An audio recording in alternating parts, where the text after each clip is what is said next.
Hey, everybody. It's Tuesday night. It's That's Cool Drink. It's 7 o'clock. And I've got Scott Klepinger on tonight, and it's going to be absolutely awesome. My first drag week was Drag Week 2014. I'm wearing the shirt.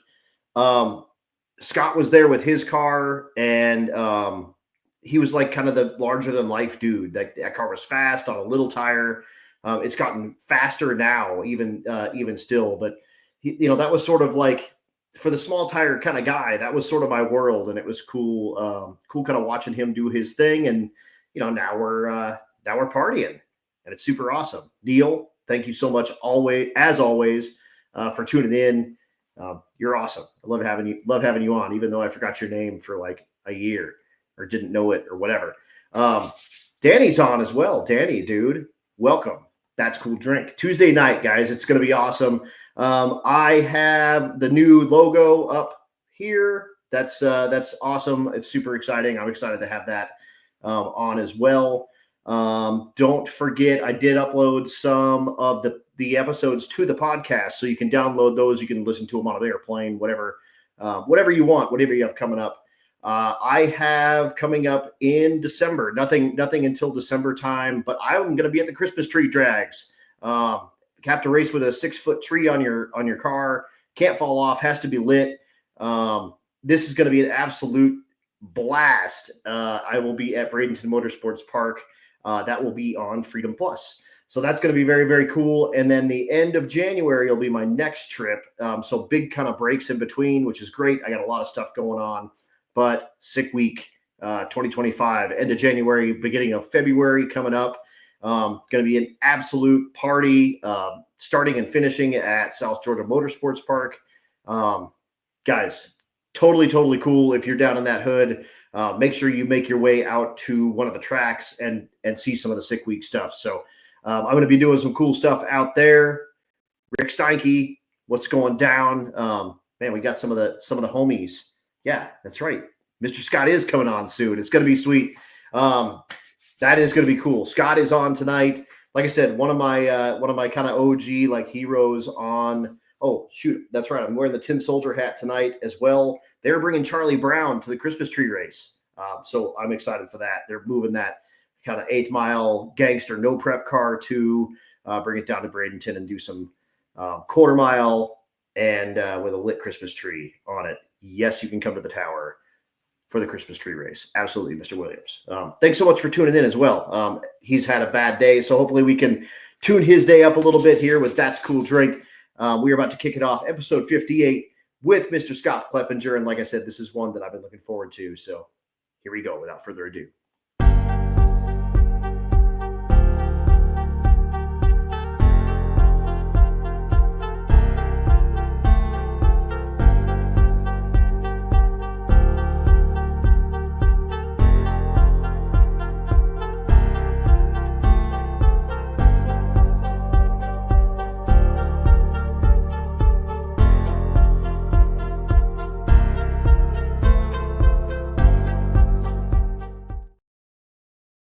Heck yeah, indeed. How y'all doing? Dude? What's happening, dude? Oh, just chilling in the garage. Chilling. Hanging out with you and everybody else. That's right, dude. That's right. It's I always joke that it's pretty much just like it's me and my girlfriend and you and your wife and like 5 other people pretty much are all that's going to watch this. But for our tens of viewers, we're excited, dude. This is going to be fun, and it's a good place for the wives to make fun of us. Like, you guys are idiots. Yeah. So. Why do you spend your money and time with this stupid crap? Yeah. I mean, because these 12 people love us, and yes, whatever. Why not?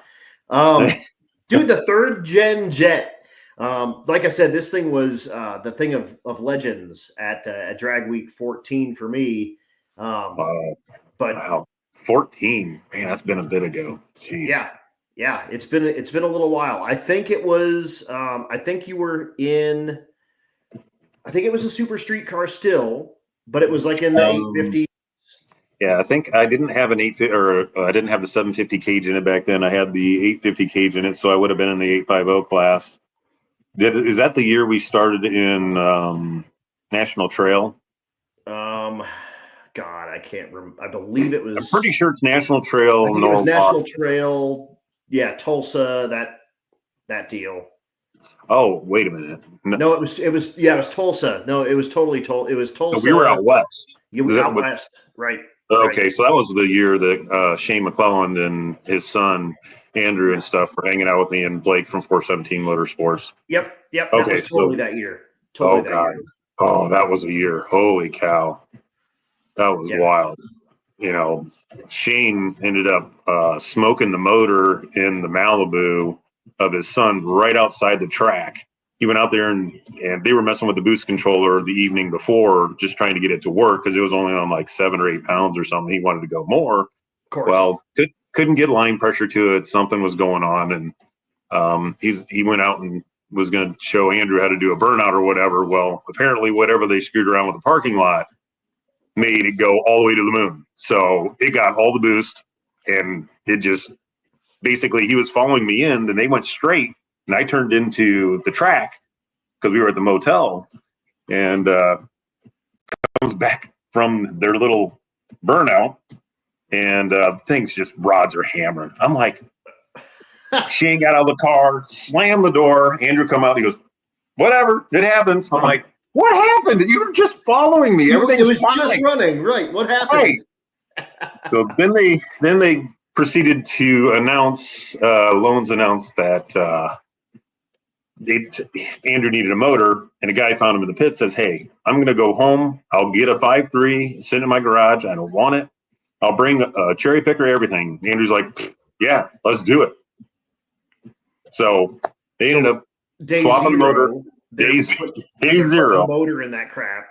Yep, they're putting the motor in there. They couldn't get the balancer off. I want to say they couldn't get the balancer off, so they had to keep the camshaft that was in the motor. And they put the heads on and everything else that they possibly could, and basically just sent it for the whole week. And it lasted the whole week. That's badass. Which was really cool to see him just kind of with a smile on his face, a mile wide the whole week, just having a ball. How old would Andrew have been? He was pretty young. Yeah. He was 17 or 18, I think. Yeah. You know, I was going to say, like high school age. Yep. He just that kid is just awesome. So it was really fun hanging out with all of them. I think the weirdest experience for my co-pilot, which I had never met, he broke his car and he couldn't bring it, so he was looking for somebody to just hang out with for the week because he had the week off. Sean Curtis, I believe. Right. So he was hanging out with me, and we're somewhere in the middle of cornfields. I think Blake and Shane were hanging up, doing something, and we just cruised down the road, and we're sitting in the middle of the road. There's nothing going on past 8 o'clock out there. Literally, there's just it's dead.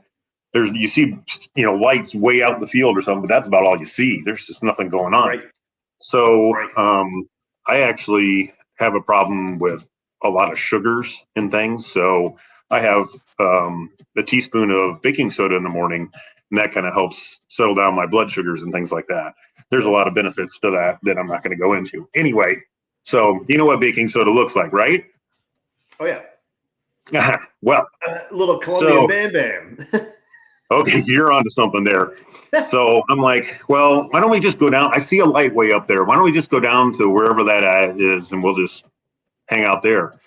And so I ended up, I'm like, well, I feel like what happens is my muscles lock up without that. So it screws me up. Anyway, long story short, I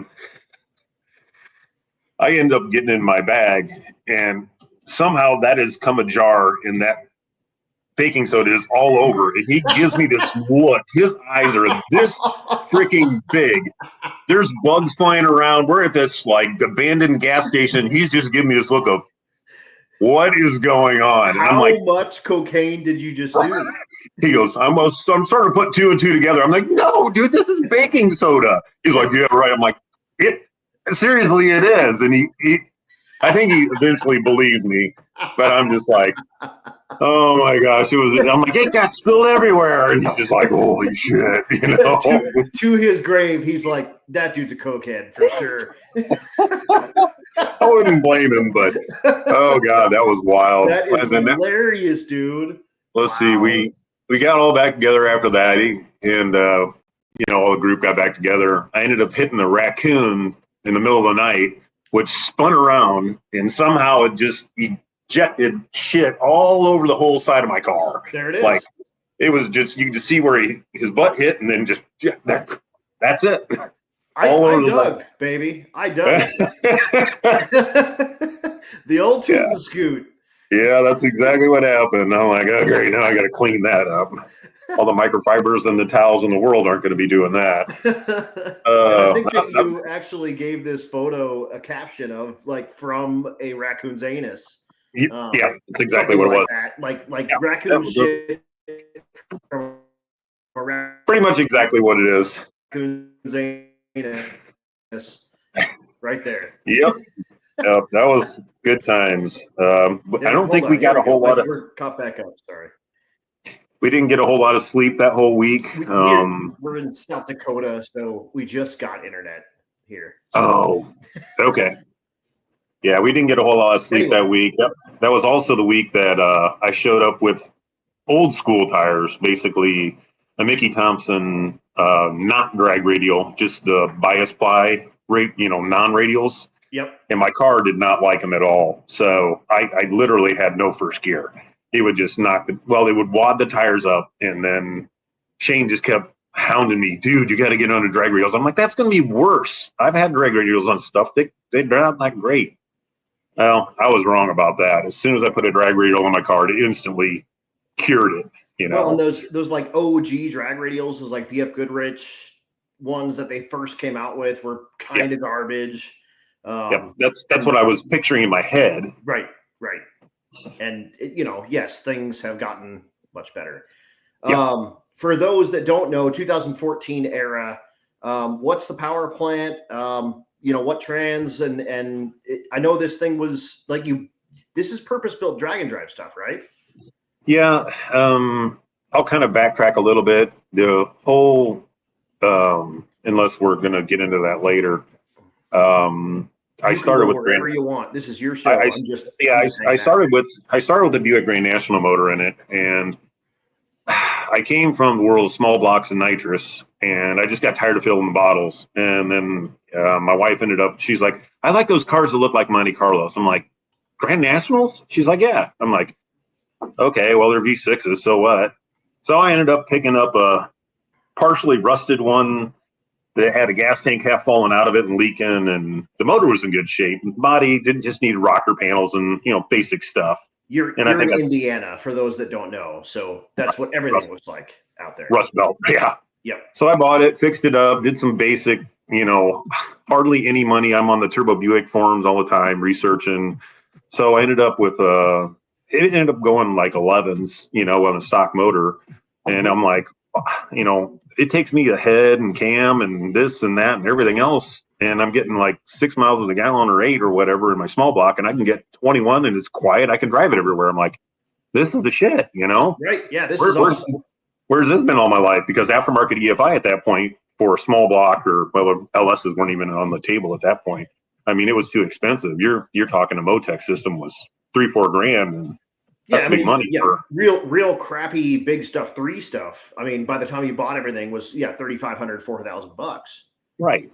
And compared to what we have now in Terminator X and things like that, it's not even close, Right. It's a good place to start, but and it's good to have that background because you realize how crappy it was and how blessed we are with what we have now. No, I always say, because same deal. I started with carburetors and a lumpy cam, and it wouldn't, we had emissions. I had a smog test at my bullshit, and it was a pain in the balls. And I saw the first LS car. It was like a C5 Corvette, and God, it was like a cam, I think, maybe it had nitrous or something. And at Vandermeer, it ran like 1150 or something. Okay. And I was like, dude, like stock, they ran 14s. Right. And my car ran 14s, but I didn't think about it'll drive down the road. It wants, you can drive it 100 million miles and it's going to do the same thing over and over and over and over and over. Air conditioning's on. I'm in comfort, and it goes 11. Right.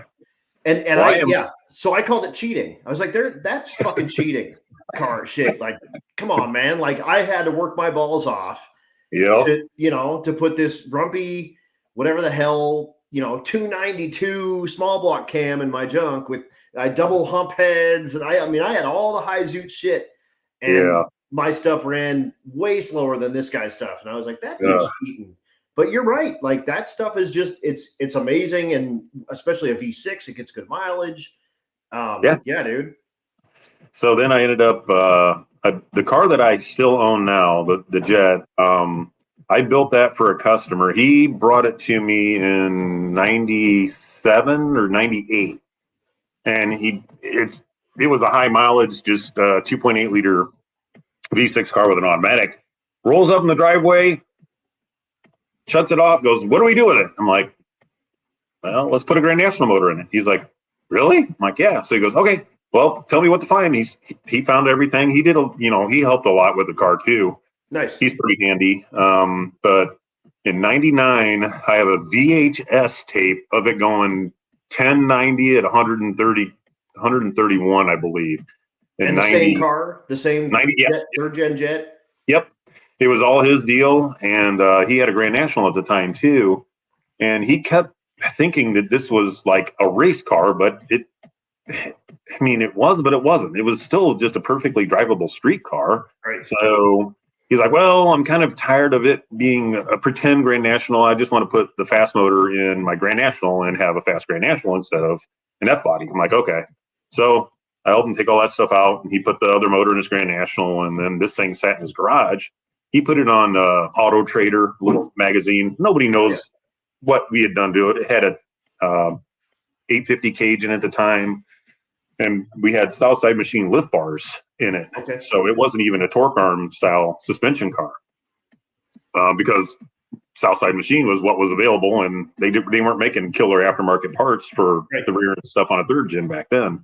Yep. And they're basically a non-adjustable ladder bar. They're nothing special, but they did work. And so my wife actually ended up purchasing the shell of the car for our anniversary, I believe. And so then I just tucked it in the corner of the shop, and then I think I spent the next year on Turbo Buick purchasing just used parts and things so I could put another 3.8 together and put in it. So when I did Drag Week in 2009, I had the Grand National V6 and a Turbo 400 with a brake, but the brake hit the brake was so violent. I didn't use it. I just foot braked it, and I kept the drum brakes on it so I could just be on the foot brake and have it come up to a certain RPM. And once again, we're using before it was fast EFI, it was Speed Pro. Okay. So it's an old Speed Pro controller that I was using. And you didn't have a learn table. You didn't have a lot of the things that you have in our Holly systems that you and I are used to now. So you had to transfer everything, go back, look at the data logs cell by cell, and transfer all the fuel table, to get it closer and closer to where it doesn't have to have very much correction. Right. Now I don't want to say you don't want to spam, everything on your learn table. That's not the way to do it, but it gives you good, valid information that you don't have to do a bunch of research to get to it. It just takes your time and goes and just cuts it in half. Yep. Or even better than that. I don't know. So it'll diagnose a problem real quick too. When you have something with an air leak or fueling or something going on, it's like, hey, what's happening here? And all of a sudden the learn table's out of control. It's like something's off. We got to look into this. It's not going to give you a change in life. Something's wacky, right? Something's wacky, but it's just like you said, it's not going to give you this thing's screwed up, but you'll know. It's why is it trying to close loop correct 35%? Like something went wrong. Something's going on. I believe since Robert's here, we had the same thing happen with him. We were on one of the drag weeks. I want to say 17. We're going through the town, a small little town, and his car he kept clearing it out, just black smoke out each side by. I'm like, what's going on with that? He pulls over in a abandoned gas station again. I think Craig Reitenauer was with him, and And you had another baking soda incident? No. We didn't do that again. I learned my lesson the first time. But I got the laptop out real quick and hooked up, and the 102, I think he had 202s in it, one in each side, and the 102 had tanked, and it was just throwing the whole fuel table, 50% rich because it was smoke, and I could see the other one was reading correctly. So I just turned the one off, cleared the learn table, turned the other one on. I mean, we were in the gas station for 5.5 minutes, and start right up, and it's just purring, and okay, back on the road. I said, well, we'll have to get another O2 if you want to read off of both, but that's the beauty of having a system like that where you just know quickly, and especially in a drag and drive situation, you think you have all this time in a week to see other people's cars, talk to other people, do stuff you want to do, and you freaking don't. Right. Even if you have no problems with your stuff, you're still running and moving and gunning and making stuff happen. And that's like I told you when we started this, like we typically get 5 minutes and you're in the staging lanes typically. Like, hey, how you doing? Catching up. This has been a cool way to not do that where it can be cold outside or whatever. And we can spend more than 5 minutes and actually, learn a little bit. Mm-hmm. So I think I was looking for an event to do back when it was a V6. So I picked pump gas drags is what I actually perfect. picked. Yeah, perfect. Because I'm like, this thing runs on 93. It goes 10 somethings, 1040s, 1050s, something like that on a 93 tune. It's happy. I was like, I may not be the fastest guy there on pump gas. I don't have a big budget, but for a little V6, I figured I could hold my own. It'd be, a good time. And then that year, I believe Comp Cams was sponsoring it, and they ended up canceling their sponsorship, and they were no longer part of the pump gas drag. So I'm like flipping through Hot Rod magazine back in the day because that's what you did. Yep. And I found Drag Week. I'm like, wait a minute, what's this? I'm like, streetcars doing streetcar things, this is cool. All right, I can get behind this. So I ended up doing 2009, and that's kind of where it started. And I met John Huber with the 4-cylinder Mustang. That's awesome. Yeah, which is so awesome. So awesome. Yep. And his dad, and there's just a big group of people that we was like, holy crap, all these people are doing cool stuff. Where has this been my whole life, Yep. So I think when I did 09, I got all the stuff at the shop. I only put up the little plaque things that I completed. If I didn't complete one, the one year I ended up having a problem with the transmission shortly before Drag Week, and I didn't think Rossler could help me get it done in time. And so I had another place. He helped me on for basically nothing. It really wasn't his fault or anything. Something wasn't driving. I don't know what happened, but I let go of the button on the first track on the first day, and it felt like I went over really big rumble strips, and it basically just coasted down the track, and I had no gears but park in neutral. So there was a lot of reasons why I was having trouble with the 4L80 to begin with. The cam that I got the motor with was great for a race car. If I had a 4,000 stall converter and I could bring it on the chip at 4,200 and bump, it would have been fine, Right. But it drove like a turd. The V6 had more power than my 427. It just didn't make any sense as you drive the car. It's like push gas pedal is just kind of like, I'll think about it. What the V6, did you have the 400 in behind the Grand National motor the whole time? Did you put an 80 in behind the Grand National? No. But the Mustang we did. We had the turbo. I took the drive line out of the Camaro and put it in that orange Mustang. Right. With the turbo 400. Yep. Fox Mustang.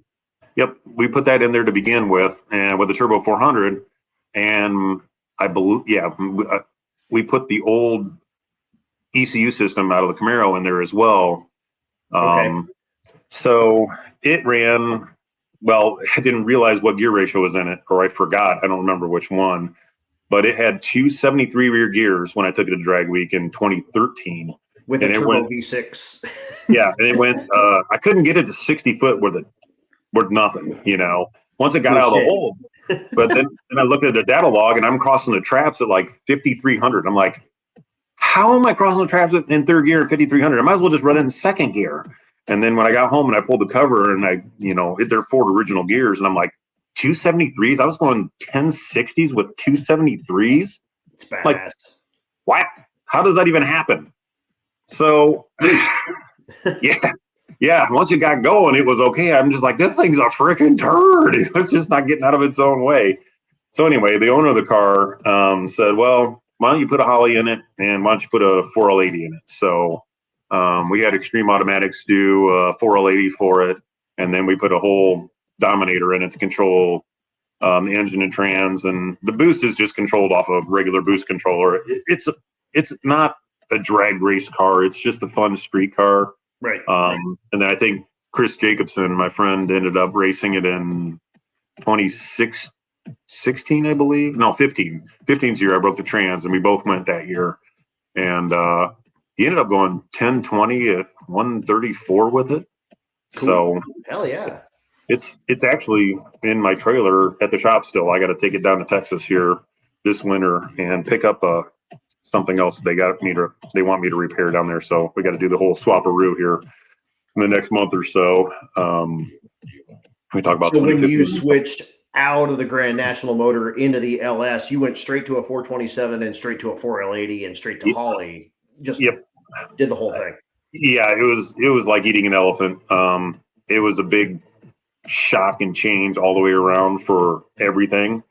I knew that I didn't want to do the junkyard build. I wanted to just kind of, and I had the opportunity to do it at the time financially. And so I just decided, you know what, I'm just going to do a good built motor and trans and converter right off the bat and just start really slow. You know, wastegate spring, 11 pounds. It made, it made 8, 9, 10 pounds, 10.2 pounds, something like that. And it made 800 at the tire, something like that. Crazy. That's crazy. So, and that was on 93. And then what year was that? Rough. When are we talking? 12, 11?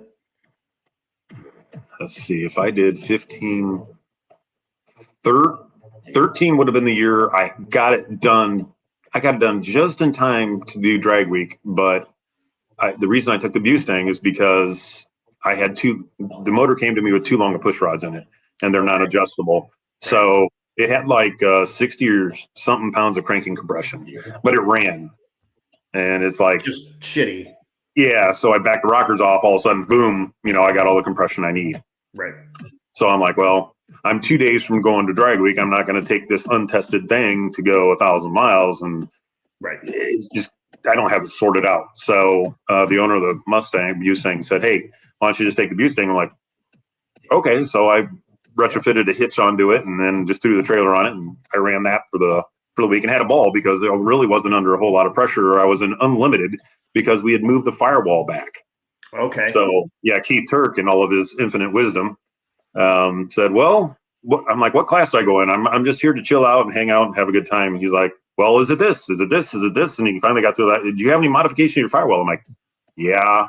I said, and we moved it back about 3.5 inches so we could basically take a 9/16 wrench and crack the bell housing bolts if we want to with just an open end wrench. She's like, well, you're in the unlimited. I'm like, well, this is going to be a blowout. Right. That's a knife to a gunfight. Oh, God. Yeah, especially on something with 273 gears. Like I said, it wasn't a drag race car. I had big tires on the front, I think, that year. Yeah, I had big tires all the way around, just regular old ho-hum drag radials on the back and just big fat radials on the front. I mean, it's a portly Mustang for what it is. The one thing that Robert Williams is tagging in here on the chat, the 2015 is when I helped Craig and him change the oil and pork chop at Cordova. Mm-hmm. Yeah, I probably went through a case of brake cleaner trying to clean his oil filter. I'm like, is this normal? He goes, yeah, that's pretty normal with all the glitter in it. I'm like, no way. So I probably gave the oil filter the best cleaning it's ever had. That was the same year that we went down to some sausage restaurant place down there and played a pretty good trick on unnamed people. He still gets angry if I show the video. Now I need to know about it. You didn't know about that one? No. I'll send you the video. It's pretty hilarious. I can't wait to see it. Yeah, it was a good time. So I mean, whoa, geez. So I mean, that was kind of early in the like 427 LS world. What's the block and rotating assembly kind of stuff? So it's an RHS block and then Okay. massed LS7 CNC heads. And that's, I mean, good rod, good piston, good crank combo, just a solid aftermarket setup right from the get go. And then I think the first time it came apart was after 7 years when that lifter pin backed out. That's after I went down to one of the True Street things for NMCA. Yep. And they only had 24 cars show up. So I had to do 3 back-to-back laps in 24 minutes. Oh my God. My car was pissed. And part of it was my problem too, because I thought, well, at the end of the track, before I pack my parachute or put my parachute back in the back of the car, I'm just going to shut it off. I should have left it running to let the fans cool down the water, let the fan cool down the trans. Every time I got the opportunity, I turned it off. That was absolute. So anybody else that's wanting to do that, don't. Just leave your car running. Yep. Let it sit there and idle. The fans do the thing. Yep. I would turn the key back on, but then, the coolant really wasn't circulating because I have a regular mechanical pump, and neither was the transmission. Moral of the story, if you're in one of those things where you got to do hot laps, just leave the thing run, let it bleed all that heat out. Don't let it store up.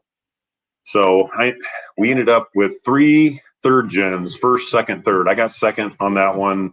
My buddy Justin has a dyno down the road from us here. He ended up first, and then his employee at the time ended up third. So we had an all third gen 1, 2, 3 for the street class. It was pretty neat. But that's pretty impressive, and it says a lot to. I mean, I know you've always kind of hooted from the top of the mountains, like F that junkyard stuff, like build a motor, do it right once, and you put your money where your mouth was, and you beat the dog shit out of that thing for 7 years, and like you said, just a lifter failure. That was it. That was it. I mean, the pin, I think that's the point where that pin backed out because it got so hot that it walked itself out of there. I mean, I could hear every valve event in that motor. Even after the award ceremony, I started back up. It was still hot.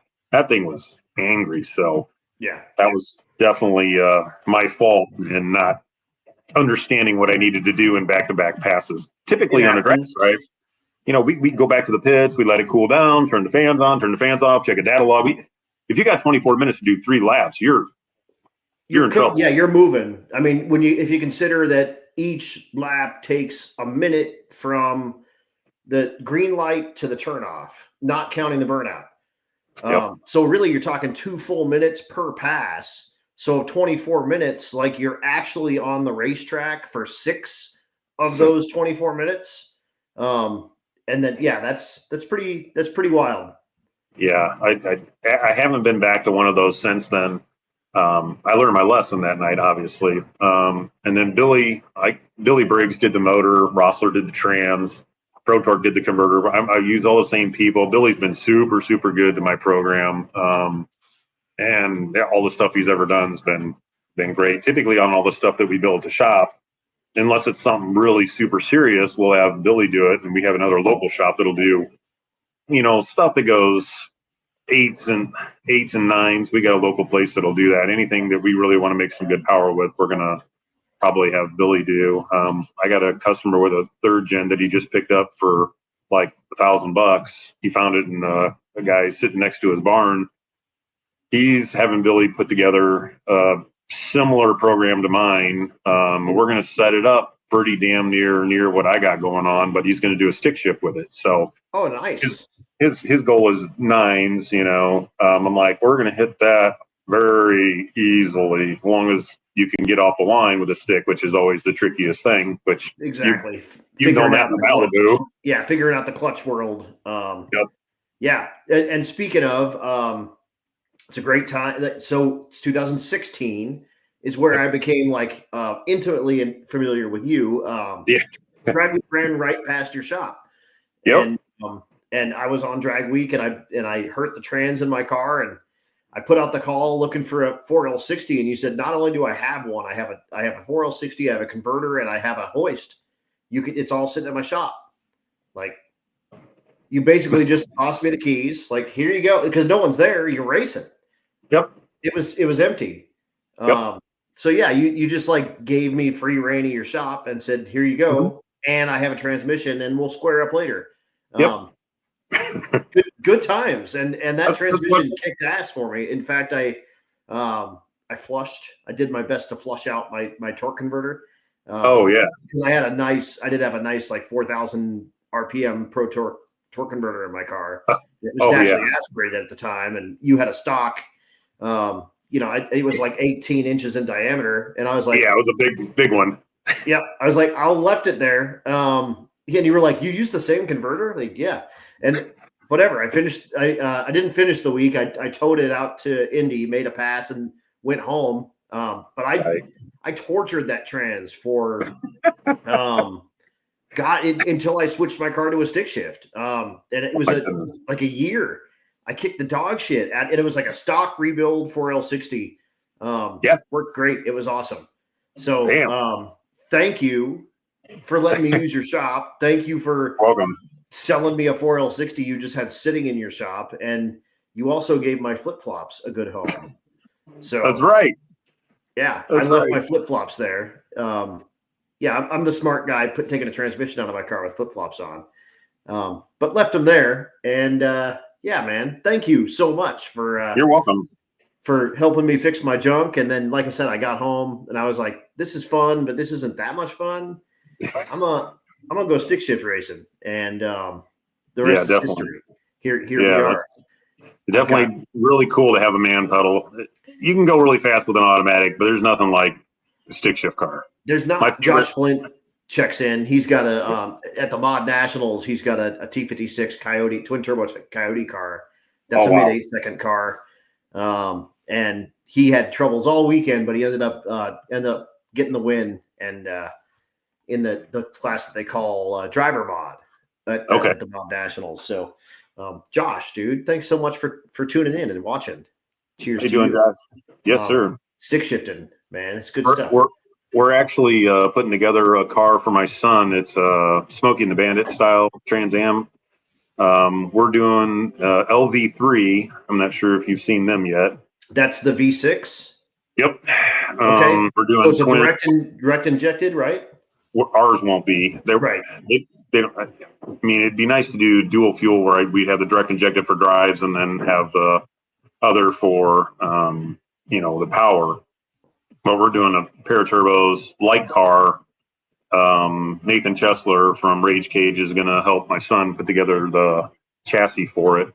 It'll be a big tire car, so we're planning on really pushing that one pretty hard. I'm ready to just kind of keep the jet the way it is, and I'll play around with it here and there and race it. But it really needs to have a V6, good power, big tire deal. My laptop decided that it might be on the edge of not having a good battery, so I'm going to plug it in real quick. Yeah, do it for sure. Otherwise, then it'll just be me talking, and no one wants to just hear me talk. Hey, that might work. Let me plug this in. Give me just a second. So that while he's plugging that stuff in, if you guys don't know, the third gen jet, its name is because it sounds like a jet when it runs. And if you look at this photo with Mr. Brian Loans doing a little interview in action with Mr. Klepinger, you can see the turbo inlet right there on the fender.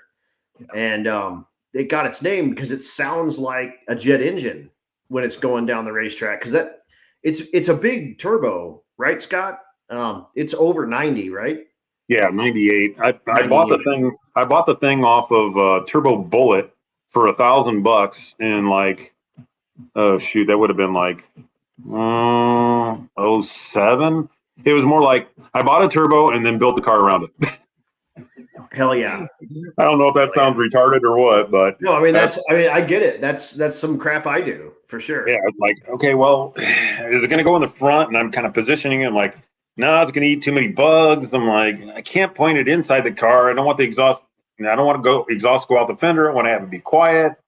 And so finally, I'm like, well, that fender needs a hole. So Yep. that's where the whole way I made that fender, I'm sure I probably told you, but I ended up going to, I believe it was Menards, a Home Depot kind of place, Right. locally, and the chimney stacks were adjustable, where you could take them and they would expand and contract, and you could kind of make the size you wanted. So it was like a $6 mod is what it come down to, 6 or 10. It was something under $20 if I remember correctly. So as a body guy, I'm like, I can expand it, I can put it exactly where I want it, cut the hole out, I can weld it all up, I can body work it and make it look like it came like that. So that's how that whole fender thing was made. It was an under $20 thing from a Home Depot kind of place.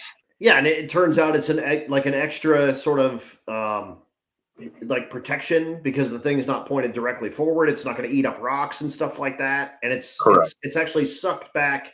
It's hard to see it, but it's sucked back into this quite a bit as well. So like even rain and stuff will pretty much just cruise on right by it. It doesn't bother it whatsoever. It'll leave a couple tiny little drops if it's a really, really hard rain. But after that 7 years, I took the intercooler pipe off. I got a 6-inch thick air-to-air intercooler in the front of it, so it's pretty massive. Sheer fabrication made that one, and it was actually for a fourth gen. But when we were in the whole core support mod thing, we just made it work, is what we did. Yeah. So it fits in there nicely, but I took that lead pipe right off the turbo that goes into the inlet side of the intercooler, and there was nothing in there. There wasn't a fly. There wasn't a coin. I didn't pick up any coins. I didn't get any lucky with that. So, but no, it was extremely clean. I actually have another little modification that I used to use back in the day, in the old small block nitrous days. So I would take a half-inch piece of it's actually made by Elderbrock. It's a half-inch wood spacer that would go underneath the carb. And then down below that, I take two 4-barrel gaskets, and then I put a piece of stainless steel screen in between the two, and I put some gray RTV around it, cut the holes out, obviously, and I put that below that wood spacer.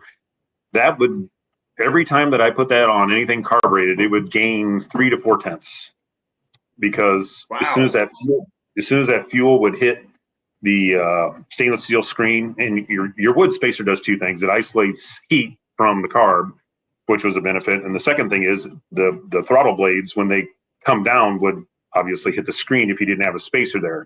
And I don't need a 1-inch spacer. There's limited hood room and everything else. So I just ended up doing the wood spacer. Anyway, so that's what it does for atomization with fuel, but it does the same thing with air balance. So right now I have the throttle body that points forward, and then you've got that hat. Well, that notoriously forces all that air in the back of those cylinders.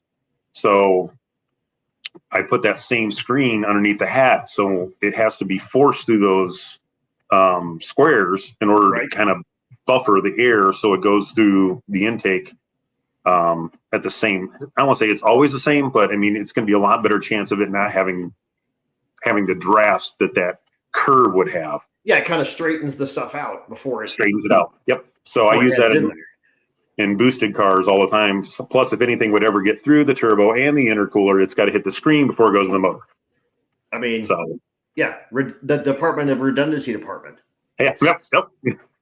Keep it simple, but put preventative maintenance things inside there. So if somebody throws a bunch of quarters in there in the turbo, I really don't care, because it's never going to get the motor. Right. You might need a turbo, but probably. Whatever. It'll probably just be like Plinko. It'll go right through the turbo down into the intercooler and sit down there. I'll be like, oh, somebody gave me 50 cents or whatever. Yeah, exactly. Next time you take the intercooler apart, like, hey, there we go. I got some payback money.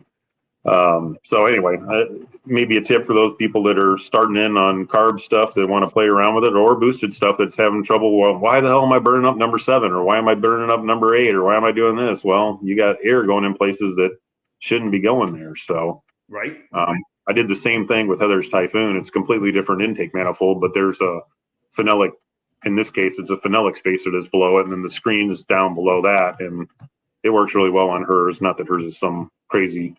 It's an 11-second truck, but it all adds up. She's put 13,000 miles on that thing in 3 years. It's behind you, right? The Typhoon, Actually, her truck right there. Yep. There it is there. 4.3 V6, Yep. normal Typhoon stuff. Yep. Long time ago, we did splayed main caps, good rods, good pistons, Vortec heads. I redesigned the intake manifold to point forward with a 90 millimeter throttle body. It's on a Dominator. We had Rossler do a 4060 in it. Cool. With a trans brake. We did a triangulated 4-link from Ride Tech in the back with coilovers, 15-gallon cell, twin 340s. Nice. Took out the torsion bars in the front, boxed in the frame in the back, coilovers in the front. It drives like a stock truck. It really does. Better than a stock truck because it rode like a chuck wagon. That's one thing that I said I wanted it to drive like our Trailblazer SS. Yeah. Because those are pretty darn comfortable. Right. And I think the Typhoon, other than its crappy S15 body, right. Other than that, if the body wasn't, how the S10s are just kind of junky in general. Yeah, they were sort of built to be throwaway pickup trucks. And and this is just an S10 or S15 with a body kit. Don't tell the Saitais purists that, but that's essentially what the damn thing is. Mm-hmm. Yep. But once you get rid of the torsion bars and the leaf springs, then it's a whole different animal. Oh, it's great. It's awesome now. So I really, really enjoy. I only get to drive it every once in a while because I did break 3 700 R4s and 1 4L60 before we took it to Rossler. And then, I was going to say, now that Rossler's got their hands in it, it's been fantastic. We changed the fluid in it this spring, and there was nothing in the pan. It looked gorgeous. The fluid was perfectly red. I'm like, we're not even stressing this thing out. Put it back together. Call it a day. Yeah, put the pan back up, put new fluid in it, new filter. Just want to keep our maintenance up on it so you're not getting, away from that.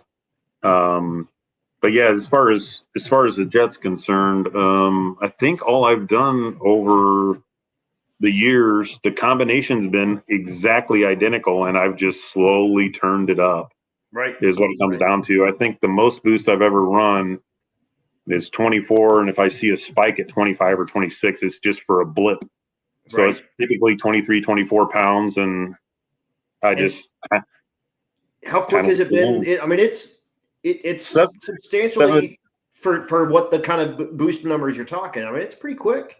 It's 790 and 176 was my highest mile an hour. And still not really even leaning on this thing. No. And it weighs, the last time I ran across the scales at either Drop the Hammer or Heads Up Hustle was 3680. 3660. I stole that picture. See, I told you I'm good at this. It's either 3660 or 3680. It was something like that. This was sick week, so you may have gained 20 pounds by then. Yeah, most likely. We do things like podcasts and beer, so you never know when that's going to jump up. It happens. And you're an old school third gen guy because I again talking about digging. Oh yeah, that's old. Old school. Yeah, that was 89. Look at the shirt and everything. You got it going on there. Your lady's a lucky lady right there.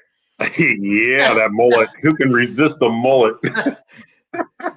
But yeah, this stuff's in your blood. 1250. Is that yours? Is that a buddy of yours? Yeah, that was mine. We would go to cam and double. That was let's see. We did 406 turbo 350, 389 gears. We did I think they were a real 8-inch slick. Yeah, I think it was a Hoosier slick, but tire technology was crap. We had the lift bars on it at the time. We did a whole bunch of experimentation with that car, and we ended up having a Grand National motor in that one too. Oh, cool. I let my buddy Chris put his GN motor in it and transmission for a couple years, and then he caught up with a guy on the street that had known the car forever and me, and he goes, I want to buy the car. And so I get this call from Chris late at night. He's like, hey, this guy's up here on 20. He says he's got cash and he wants to buy the car just as a roller. I'm like, well, I'm about ready to have my second kid, so I'm like, I'm gonna have to take the car out from underneath you. So he ended up buying the car, and it went through a couple hands, and I kind of lost track of it. I'm not sure where it went, but it was a pretty whoop pup by the time we were done with it. I mean, it had an 850 caves. It was the first one we ever did. This car was kind of like when we built it for Paul with the Grand National stuff in it. It was kind of like the last design of everything we had learned from. I won't say screwing stuff up, but just let's try that. Well, that didn't work. Yeah, and it's a lot of it screwing stuff up and wasting money, but occasionally you get a win, and that makes it worth it. Yeah, and it went. I think back that '89. Back then, it went. That was a 355 motor that was in it there, going 1240s, and then we built a 406 and went 1160, 1170 on the motor. We sprayed it to 1070, but I couldn't really get the nitrous to stay on and do what I wanted it to do the whole time. It'd come on and turn off, come on, turn off, come on, turn off, and, hit the safeties and things like that. We were just shooting in the wind, having a ball. We didn't care. The one time I ended up making a pretty good pass at it, or a local little track, and I came back to do another one. And at the very end of that pass, I heard something and I felt something not quite right. I'm like, but it still revved fine. It didn't make any noises. I think I stretched a rod or bent a rod or did something, because I went out and sprayed it right off the bat. On the next hit, it sounded like 4 shotguns went off. It took out the block in 2 places, broke the cam in 6 places, the timing chain. Basically, you pulled the dipstick and the crank out and started over. I mean, it was bad. So the next week, I had an extra 400 block. I actually took it to the machine shop. They got it done real quick for me within a week or two, and put it back in the car. We went to start it, and it was like $4,000 as soon as it started. Just, and it's like, I'm like, shut it off. What are you doing? He's like, I just started it. I don't know. My friend Chris, and we shut it off and looked down the car, and the butterflies are bent straight up from the backfire. It imploded the air cleaner, so it was like beveled the wrong way. I thought, oh, that's not too bad. But I never really looked at the carb, and it was the butterflies that were bent straight up in the primaries. They were just gone the wrong way. So we had to unscrew them, take them out, smack them flat, put them back in. Then we got it to idle and got the motor broken and stuff. But we did a bunch of that stuff all the time. We were at the shop till 2, 3 in the morning all the time. I could do that now, but I'm not as spry as I once was. I'm in the same boat. Like if you made me do it, I could do it for a night. But we used to live on that stuff. Like you would work on the crap all night to make the race the next day, to make the street race after the race the night, and then fix it the next morning. Yep. Again, because you got to take it to work.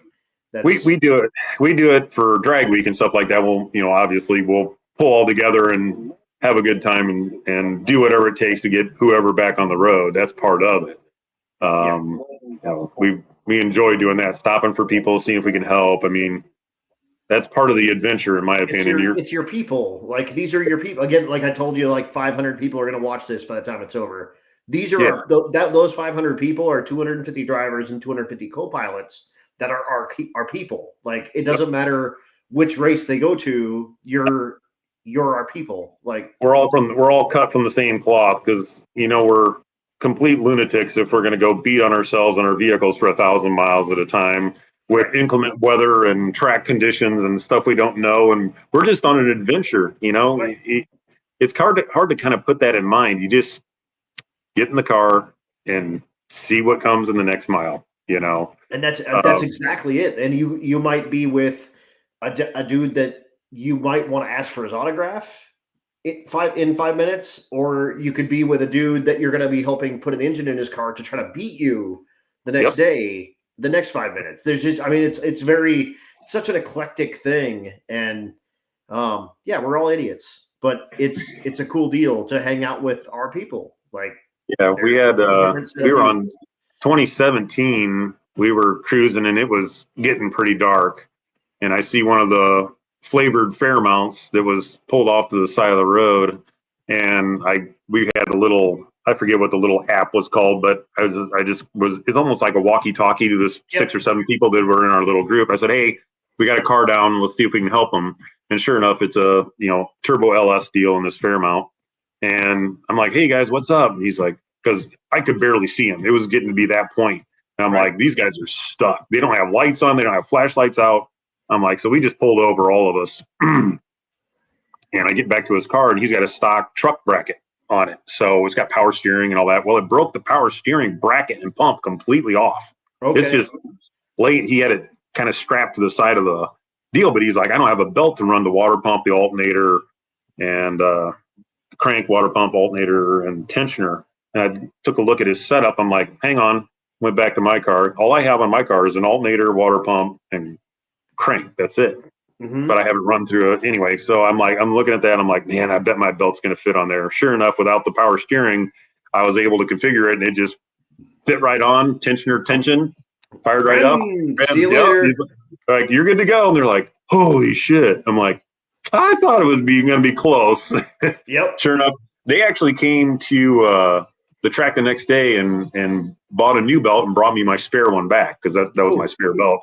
I don't carry a whole bunch with me, which I think the whole reason I went LS is because if we're on these dragon drives, where am I going to find Buick parts? Right.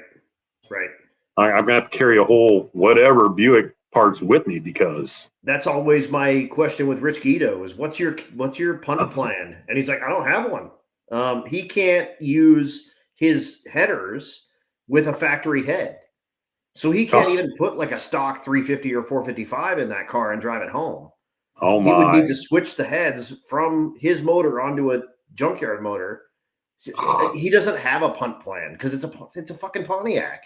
What do you? I mean, he hurt a timing cover on sick week, and thankfully, or no, it was on race week. Thankfully, we were in Oklahoma, and Big Chief is there, and he's like, "Follow me in my shop. I've got 100 of those." But had it not been right there, who knows? Who's got Pontiac timing covers sitting around, except for Big Chief in Oklahoma City? Right. The one place he needs it. So yeah, that dude's a absolute insane person. But that takes adventure to a whole nother level. I've asked him a bunch of times, what's your punt plan? And he's like, I guess rent a truck. I don't know. I don't really have one. We keep the car running. Okay. Got it. Yeah. I've seen the control arms break, and he's got extra ones of those. He parked it at Mark Williams overnight one night because it ate an axle bearing. And when they pulled in to come to work at 7 in the morning or 7:30 in the morning, there's a GTO totally torn apart because he had it ready to go. We're back. Hey. Anyway, he parked it at Mark Williams with it torn apart. So when these dudes pulled in to come to work at 7:30 or 8 in the morning, he was like, hey, can you guys help me? Yeah, I mean, whatever, man. That dude's awesome. But I'm with you. The LS is you can buy the parts at 7-Eleven now. Yep. So and if you don't have it, someone else has got it, or the parts store's got it. Yeah, I hate to say it's the easy way, but there's a lot of people that have a hard time with them, and they eat thrust bearings, and they do this, and they do. There's a lot of issues with most combinations, depending on what it is and what you're doing with it. And like the Buicks, I mean, if you're on a stock block program, if you go in the 9s and you have it last a long time, that's a pretty good deal. The low 10s, you're fairly safe. You can run that kind of power level and be fine with it. But as soon as you start getting in the 9s, as soon as you start getting the 8s, it's kind of like where we're at with, there's lots of guys in the 8s now. Like there used to be lots of guys in the 10s, and then you start getting the 7s, it starts getting scarcer. You get the 6s, it really starts getting scarce, and obviously the 5s are, the next hurdle for something that's going to be a big power car that can stay together for a whole week and do this and be like yawn, no big deal. I think the Snot Rocket was pretty close. That was pretty amazing on a small tire with a small motor. That car really is impressive. That car is super badass, and the new car is even more badass. And he's going to have it at sick week. And I know I can tell you 100%. And he's told me on camera and off camera, 100% his goal is to run a 5-second pass in competition at Dragon Drive with that small tire, 302 cubic inch car. Absolutely insane. That's mind blowing.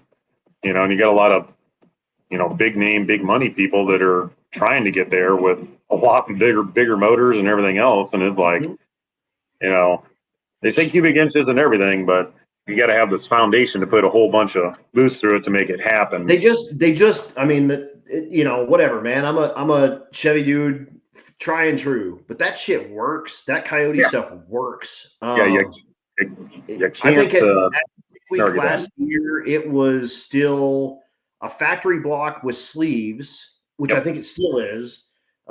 It was a factory crankshaft. It had aftermarket rods and pistons, but it had like box stock heads. He had done like nothing other than like valve springs and cams on that thing, and it was beating Lutz's Pro Mod handily. That's just handily. It's crazy on a small tire to boot. It's insane. It's absolutely insane. And like I said, now the new car is lighter and it separates better and the weight sits better. It's an absolute monster. It's going to be an absolute monster to watch that car. Wow. I can't wait. That'll be fun. Yeah. That'll be real fun. It's going to be sweet. I've got a couple of extra questions on photos to ask. We're already past an hour. I told you this is going to be fast. It is. It's wild how much this rolls. I want to know about Doug. Doug. Oh, the dog. Yeah. He's still in the car. I don't think he's ever come out, hardly ever. That was actually something that my boys gave to me in 2009 when they were 6, 7 years old. And they wanted me to take pictures of Doug as I went on my adventure. Mm-hmm. So I brought him, didn't think a whole bunch about it at the time, but the ladies in the tower liked him and they gave him wristbands and stuff like that. Cool. And hell yeah. I was able to throw him on the car at every checkpoint. I think the only time I really somewhat mistreated him on 2009 was when I was with a guy that had a CRX and his partner, his buddy. We met up in Martin, Michigan, just on a test and tune. We just shooting the shit, and I think his CRX ran 11s, Okay. So, I mean, it wasn't a slouch. Yeah, respectable front wheel drive thing. Yeah. Yeah, I would pay for the dinners and they had the motels already set up. So we just I slept on the floor. I bought a little mat, my sleeping bag. I just slept on the floor. It's a week, I'll survive, whatever. That's what we do. So we ended up I think it was Columbus, because we had to go from Columbus back to Muncie in 2009. So in Columbus, when I was at the track, I made a really good pass. It went like 1040 or 1030 or something like that. I'm like, cool, I'm going to really go let it bring up the boost and launch. And I did that and it fell on its face and started popping and banging. I'm like, what? Where'd this come from? Well, we went to the motel and we took the car out. We all piled in the car for dinner because I wanted to figure out the problem. So I got on it on one of the on-ramps and it ran completely fine. I'm like, see, there, it's fine. And then on the way home, back to the motel, it screwed up.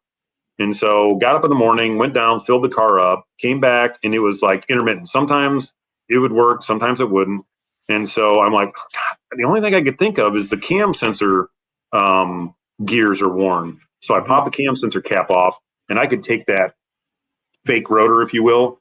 And it was like, oh my God, that's 30 or 40 degrees. Like, oh, it was bad. I mean, you got to be within a window, but this was out the whole side of the door. It was just gone. Totally. I'm like, oh, now what am I going to do? So I ended up calling my machine shop up in Northern Ohio. I said, hey, I'm on an event where I need cam gears like now, one for the cam and one for the cam sensor. So he goes, I got a retired guy. Let me call him. I'll call you back in a few minutes. Calls me back. He goes, the guy will do it for $100. I said, okay, cool.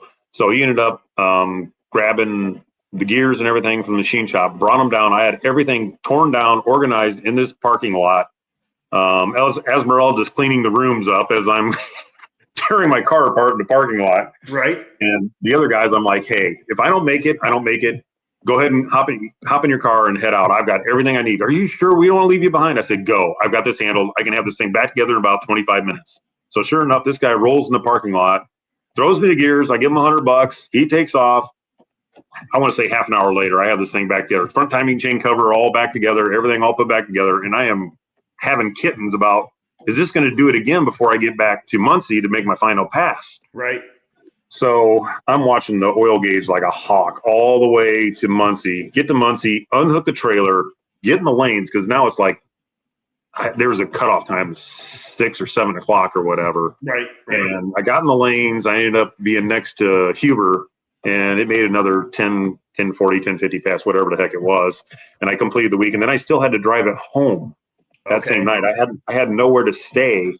So I ended up putting the trailer on it, and I didn't get home till like 3 or 4 in the morning, but it lasted. It did it. I made it work. It's just the things you gotta, do. That's the stuff you do. Yeah. Yeah. And then you're just like, looking back on it, it's like, oh my goodness, how did I do all that? Well, and now like we've got better cell phones. We've got Uber. We couldn't like you could have just Ubered that before. Like whatever. I'm gonna hire an Uber to just drive my part. Like, dude, I know this is weird, but I need you to just drive this set of gears to me. Yeah. Like, no big deal. And it would cost you $50 and a tip and pretty much whatever. But you couldn't do that. No, back in 09. I had to do, I posted pictures of Doug at all the checkpoints and everything on a laptop like this because I couldn't do it with my phone. I had a digital camera. Right. So, I mean, it's not like Polaroids quite yet, but I mean, it's similar compared to what one step better than that. Just about. Just about. And talking about your kids, you just did a drag and drive with your kid, didn't you?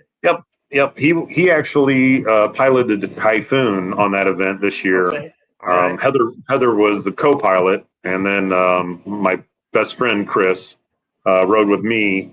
But yeah, he actually got to race the Typhoon. It was all 8-mile stuff. Cool. So yeah, he really enjoyed racing the Typhoon. So I built a battery cutoff switch for the Typhoon that's hidden behind. I'll show it to you real quick. Yeah. It's regular license plate. If I can get it down here far enough. Just looks like a regular license plate. I didn't want to cut up this roll pan that's down here. Yeah. Because they don't make them anymore. So I just made it pull down. And cool. The cutoff switch is in back of the license plate. Well, you know what happens when you chitter the tires too much? The license plate smacks that button and kills the truck. Shuts that thing off. So he brought it up pretty hard because on all the data logs, he's the trans brake button's on your right hand, right by the shifter, and then he's not used to the whole flooring it and then letting off the button and you just go. Right. That's just nothing that he's ever done before, even though, it's easy, I can just do that. Well, every time he's lifting up his right hand and his right foot. Right. So you can see the throttle position go from 100% down to like 20 and then come back up. I'm like, you let off the gas again. He goes, no, I didn't. I'm like, there's a data log. It says that you did that. Yeah, this doesn't lie. Yep. So on that one, he didn't. He just matted that thing, let off the button, and it was like, back tires are chittering, and it just smacked that button and killed the whole truck. He gets out like, oh my God, I just killed my mom's truck. He goes, you think it's the battery cut off? I said, yep. Sure enough, pulled that thing down, turned the switch, fired right back up. It's fine. So he's like, wow, missed the bullet on that one. So he's an idiot now too, and he'll be 100%. Yeah. He's very eager to get that Firebird thing rolling. So we'll get the body this year over to Nathan's, and he'll probably just stay with Nathan from what we've been discussing for a month or whatever it takes for them to do all the TIG welding together. My son's a avid TIG welder, and cool. he wants to do as much of it as he can. So we'll put it on Nathan's chassis table, and then they will build the whole chassis from scratch, a 6.0 deal. And then I'll bring the body over, and then we'll put it on there, and we'll have a roller at that point. Then we can take and implement the engine and the trans and whatever we got to do to brace all that stuff up. But it should be a really, really 2,400 pound car. Nice. The whole engine weighs stock 300 pounds. I mean, It's an extremely light combination. So we should be able to make 1,000 with it, and that'll go sevens in a stick shift kind of situation. But I'm like, you're going to have to learn how to drive. It's a whole different world, man. Yeah, I thought. Are you doing a slipper clutch? I don't know. Matt Walter has a third gen that's really fast, all motor deal. Yeah, all and motor stick shift car. Yep, I'm gonna be bouncing a lot of ideas off of him because I'd rather have somebody that's got good experience with it because I really don't have any with that kind of power level and that kind of chassis. You know, you just need good people around you to help you out. Just like people call me all the time for stuff like this, and it's like this is what I do. If this is where you want to be, right? You know, I've been all the way from 15s and 14s when I was younger all the way where I'm at now.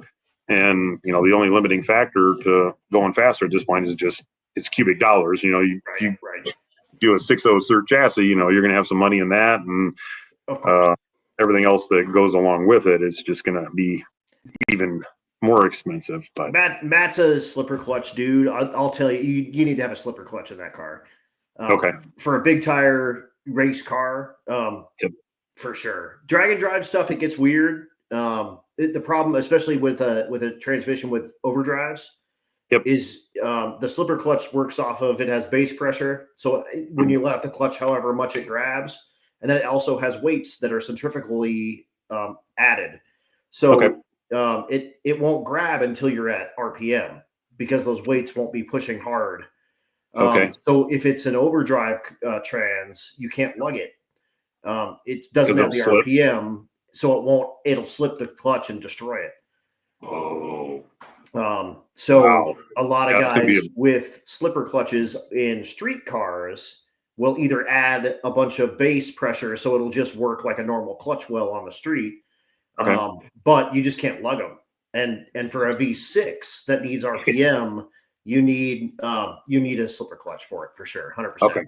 You'll dump the clutch and it's like a top fuel clutch. It'll slip itself, but it does it all mechanically.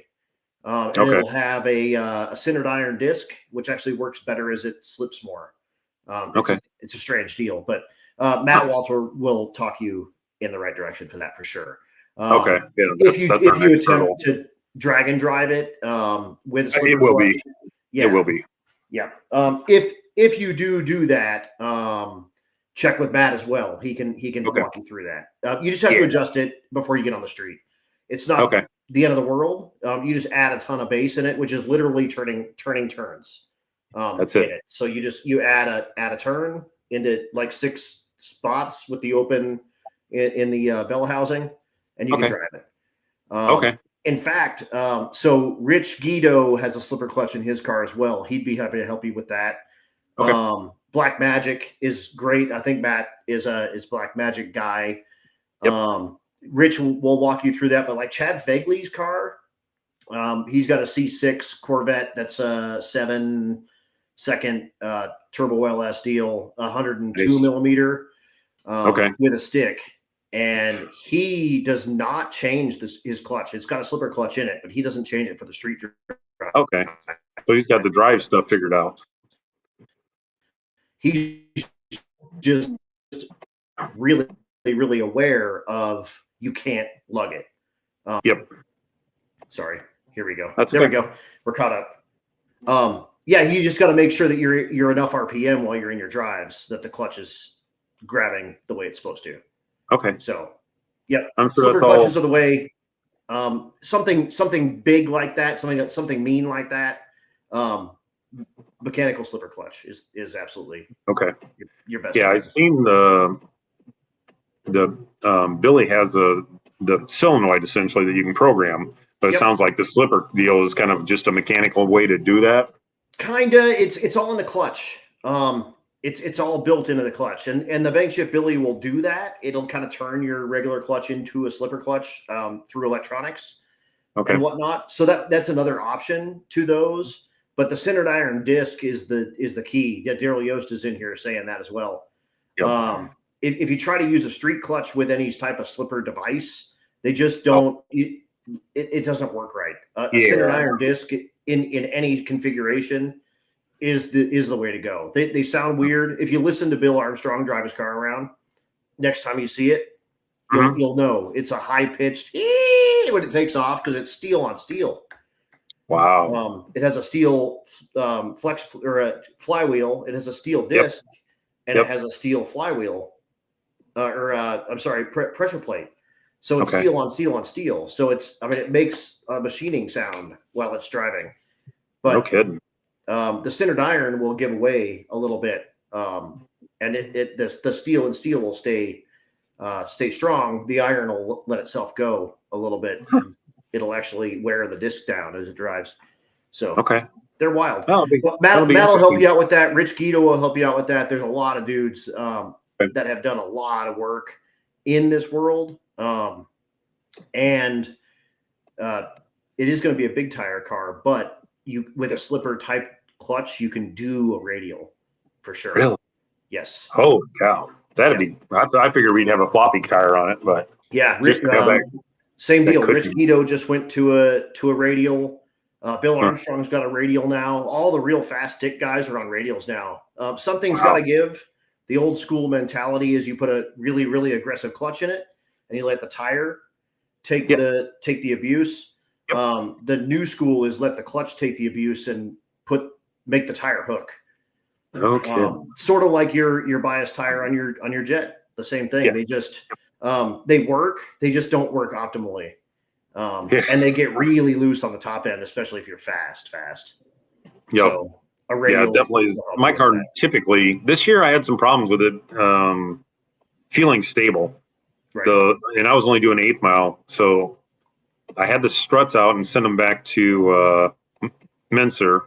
And ever since I did that, something's not quite right. So I may pull them again this fall or this winter and send them back in. The cars never felt uncontrollable, and a couple times it was darn right terrifying. Only going 130 or 40 or whatever. I'm like, God, I'm glad we're not doing quarter mile. Yeah, something's wrong. I'm gonna have to change the parachute and my pants both at the same time. The brown parachute. Oh God, it was not fun. I think I had it realigned and it helped some, but something's still not quite right. So we're gonna have to address that in the spring and get it fixed up. So hell yeah, actually got to take it down to the Heads Up Hustle booth down at PRI for the after party.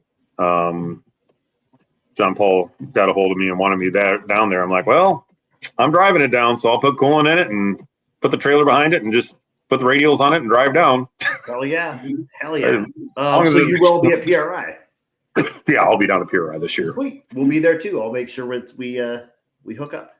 Cool. That'll be fun. We ended up, if you don't have a place to stay, we ended up renting a house and we got like 5 bedrooms or something crazy. And it's cheaper than having 2 motel rooms. So hell yeah. We got a tiny house. We got an Airbnb tiny house. Oh, all right. It's like a little 250 square foot. Yep. It's like nothing. But it's walking distance to the convention center. So well, that's nice. Yeah. Unless it's zero dark 30 outside, then it's not so nice. Yeah, which is whatever. I mean, whatever. It'll be a cheap Uber ride. We are far past where I thought we were going to start doing some questions. It's fine. We're having fun. This is all good. Yeah. But I'm going to start asking some questions. If you're out in the comments section out there and still latching on, appreciate you guys. If you have a question you want to ask to Scott, throw it up in there and let's get that stuff asked. But I am going to start with, what's the largest thrash that you've been a part of? As far as like a drag week style condition? Your call, whatever.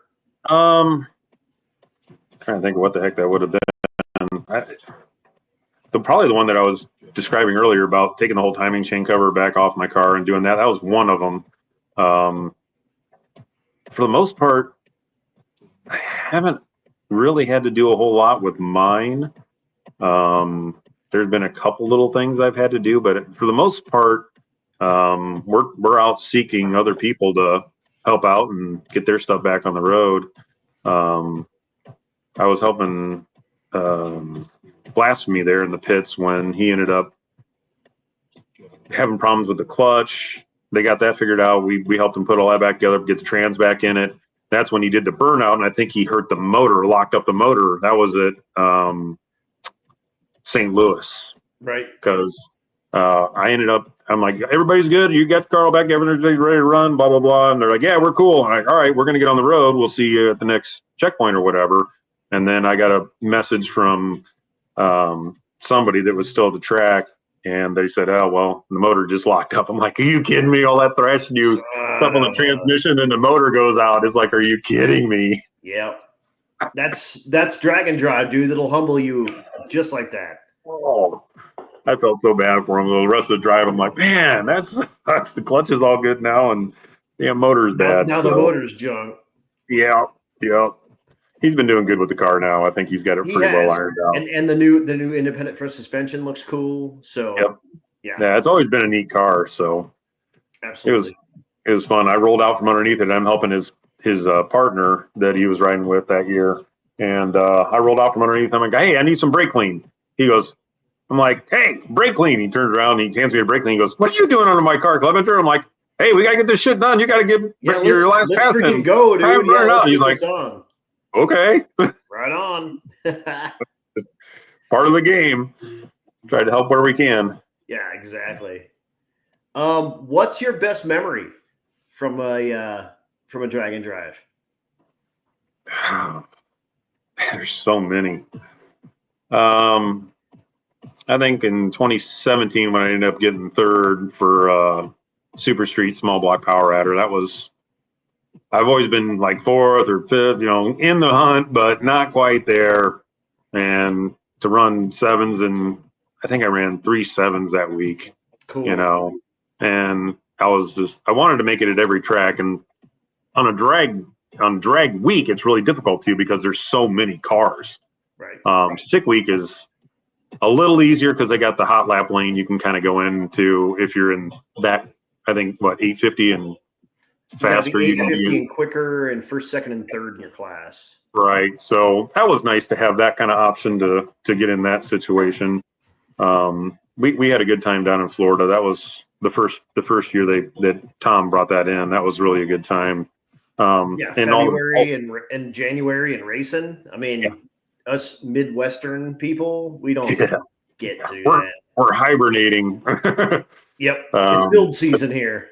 Yeah, it was really neat to be able to go down there and do that. I left in an ice storm with my double stack trailer and the dually going, am I going to make it down here? I mean, there's cars all over the road, and I'm just kind of puttering down the interstate going 40, going, well, it's going to be a long ride, but I'm going to make it down there. I'm going racing, hell or high water.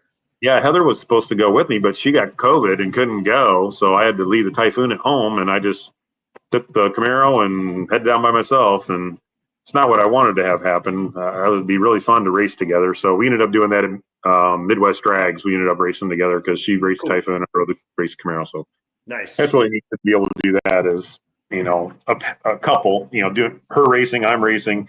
You start getting a lot of cars in the mix. That gets to be pretty involved because I'm looking at data logs with Anthony or Heather or myself or somebody else that's wanting, help. Right. And it's fun for me. I think that's kind of why I want my son to kind of get his feet wet and let him race and let me worry about the stuff behind the scenes. Right. Not that he won't be right there helping, but I think I can put him light years ahead of where he could be if he was just starting out on his own. Right. I've already been through a lot of the details to make cars do what they do, and so it's just going to be a huge help for him. And I think it'll just be a ball for me to see him be like, "That was an awesome pass," or something like that, because he got pretty up in an 11-second Typhoon. So I can imagine. And there's something really special about watching someone that you care about do this. Like, it's one thing competing on your own, but like watching your people do it is a whole different thing. I really enjoy that. It's unnerving to be the person that you're on the line. You've got to make cargo sevens or whatever your goal is and have it last all week. But when you're not quite in the hot seat, but you're the person supporting, it's a little easier. I don't know if you've been in that situation where you're riding with somebody else. You're like, I'm along for the ride. I'm here to have a good time and support and do whatever. Maybe you just have a little more fun doing that. Otherwise, you're kind of like, all right, I've got to get this. I got to do this. Yeah, and it's a job. Right. Yeah. It's a little less strenuous that way as a passenger, even though there's a lot of work involved. I think some of the unsung heroes sometimes are the passengers that 100%. are wary the whole week. They're right there with you, thick and thin, helping you out.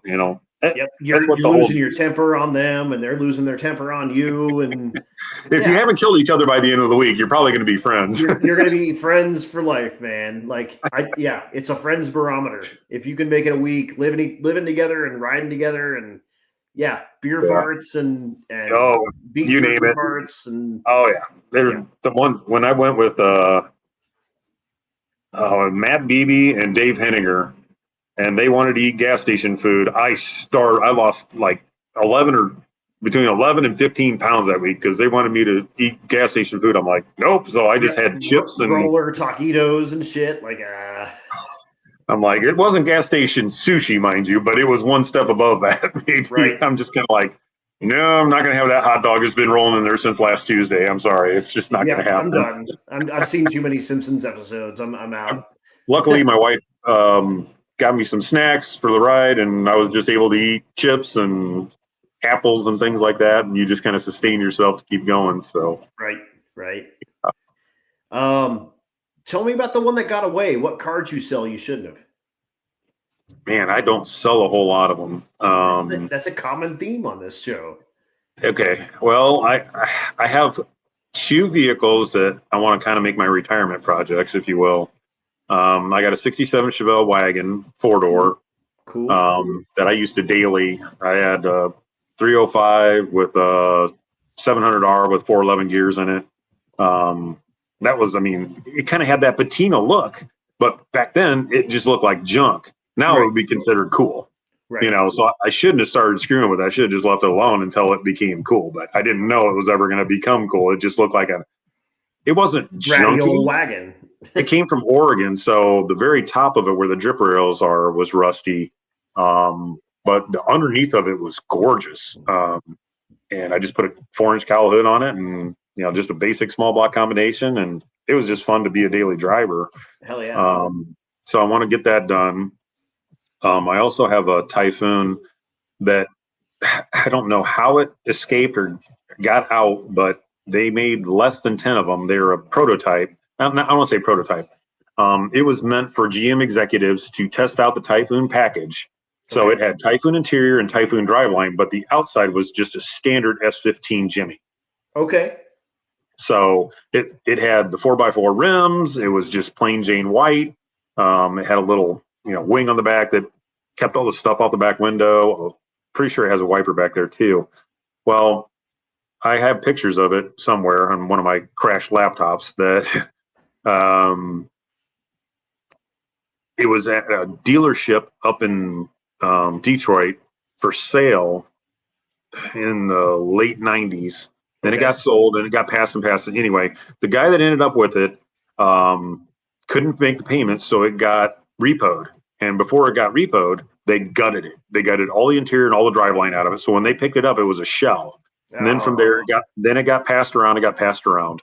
Well, the guy put it on eBay. Well, all the guys from the SciTy site were just spamming him. Like, this isn't a real Typhoon, blah, blah, blah, blah, blah. Well, I took the VIN number and I did the research and I found out that it really is a real Typhoon. And so I called him and he said, come up here with $400 and get this thing out of my yard.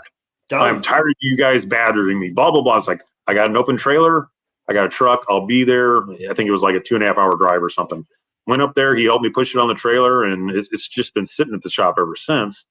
But I kind of want to do the same thing I did with Heather's Typhoon, but I want to do the modern LD3 in it and have it look kind of factory. Just be a more modern.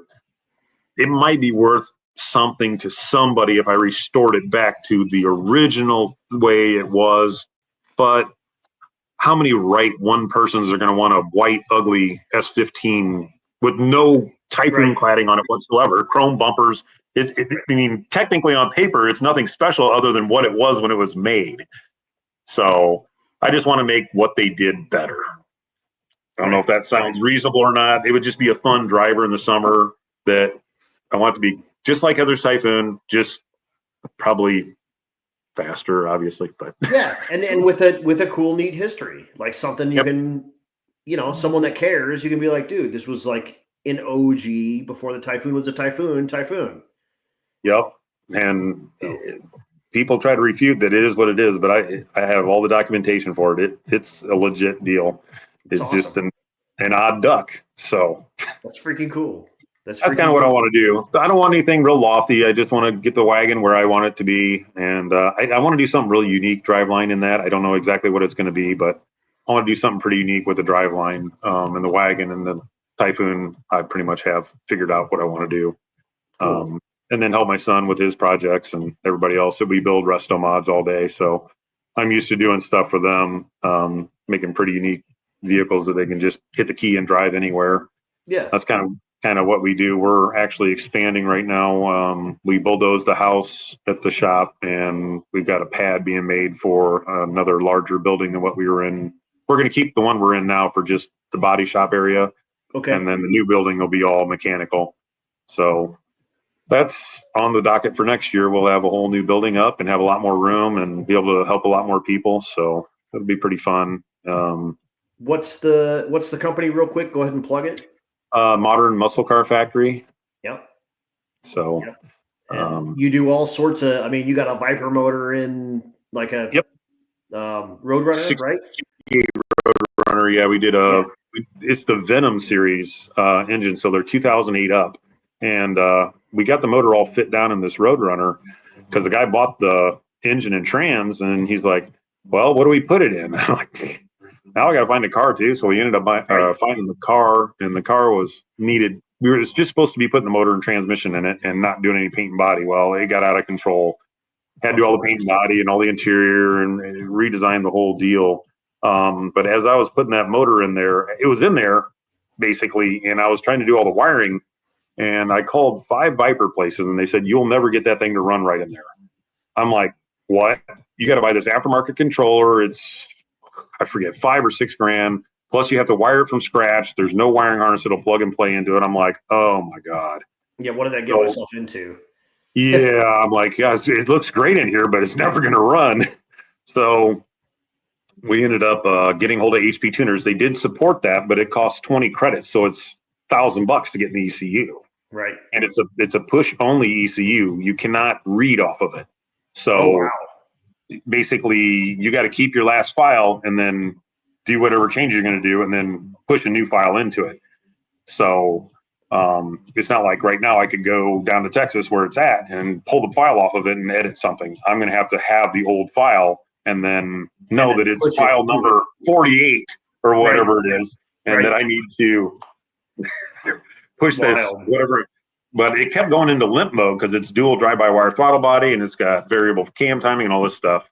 Well, the problem ended up, it was fine at wide open throttle and it was fine at about 40% or less. But somewhere in the 50 to 80 or 90%, it would just shut the throttle bodies, kill half the cylinders, sound like it's got a cam in it, and you'd have to pull over, stop, turn it off, start it back up. It'd be fine again. So I spent all 4th of July one day, whatever year it was.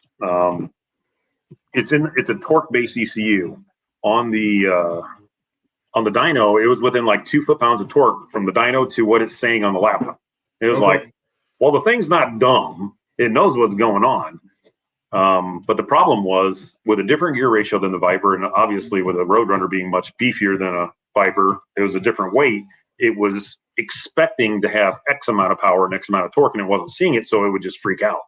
Right. So I had to find the right table to graduate so it understood what it was doing and why it was doing it.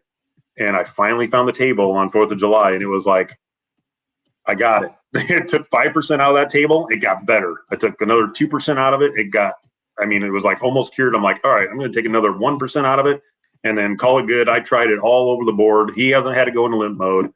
Nice. I was finally like, $200,000+ car, and you can't have this thing going into limp mode all the time. You know, pulled over on the side of the highway.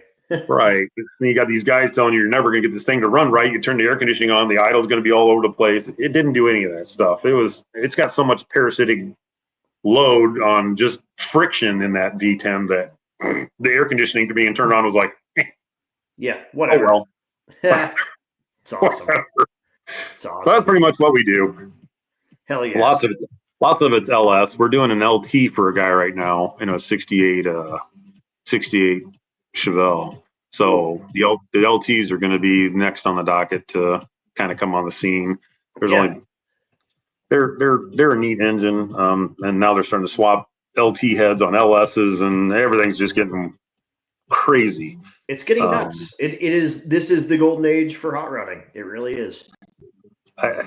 Now they're shutting all the automotive programs down. That's the killer. Exactly.